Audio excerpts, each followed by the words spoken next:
Om Namo Bhagavate Vasudevaya. Om Namo Bhagavate Vasudevaya. Om, I bow to the Lord Vasudeva. Joy to you, friends. We're talking about the advice that Krishna is giving to Arjuna to fight the battle with his own lower self. This is what the real battle is all about. It's not just an outward battle, but it's true in a worldly way too. And it is certainly true that there are righteous wars. There are times when it's necessary to defend what is true.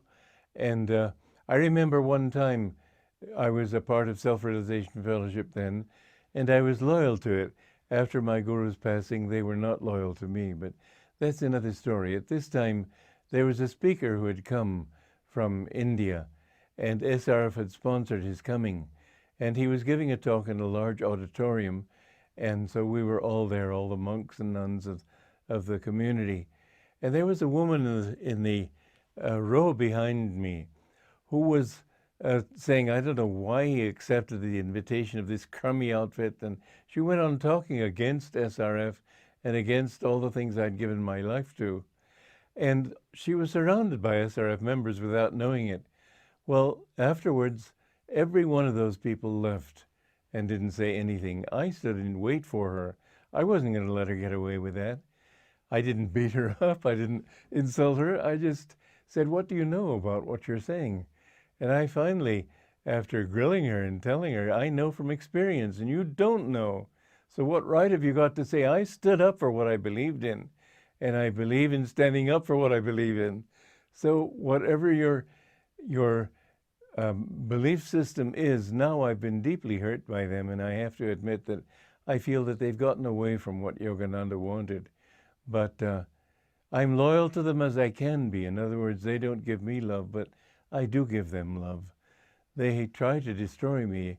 I try to support them as I can, but I have to tell people also what I know. And I don't think they're being fair to the truth in certain ways. It's not my purpose to go into that here, except to speak what I said to begin with, the importance of loyalty. Now, what have you got to be loyal to? Well, Krishna is taking that up here. He's saying, be loyal to an experience. That truth is an experience. It's not just a belief. People can believe many things. They can believe the world is made of green cheese, but it isn't. When people went there, at least, they didn't gorge themselves on it. And the world isn't flat, although people used to believe that it is. And so our ideas about God, our ideas about hell, our ideas about life after death, so many of them are based on fallacies, really. There's an absolutely beautiful movie called Green Pastures. It's about black people in the South and an idea that some of them would hold about God and heaven. And it's perfectly charming because it's completely true to what they knew and what they could understand from their experience. And God, I'm sure, will come to you according to your level of experience.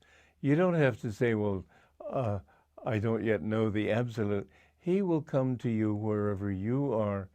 And it's so wonderful to think how this infinite God can be so childlike as to come to a little child and greet it in its terms. So anyway, here in the Bhagavad Gita, in the 29th stanza of the 2nd chapter, some people behold the soul in amazement. Others describe the experience of it as marvelous. Still others, hearing it, listen and proclaim it wonderful. Now these are the different ways, some of them, there are many ways, that God can be experienced. Some see a light, and they know that that light is something more subtle than this physical body. So they've got something to cling to, something that is a positive experience that this physical world is not the ultimate reality. Some people behold it and marvel, describe the experience of it as marvelous. This is wisdom.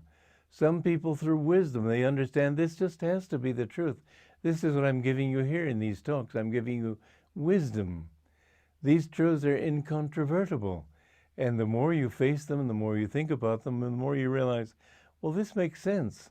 And nothing else does make sense. And it's what led me to realize that finally what I wanted was love and calmness and bliss.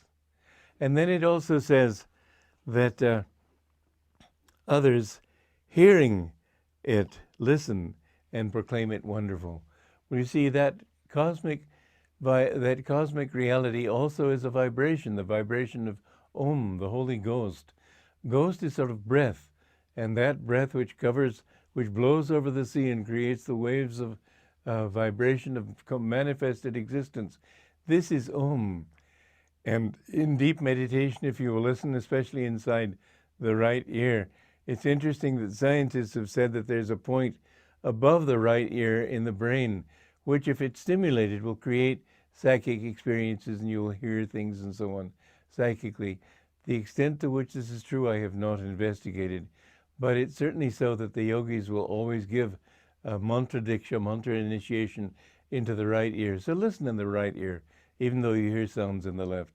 Listen to whatever sound you hear, and you'll hear more and more, and we've gone into that to some extent in these talks.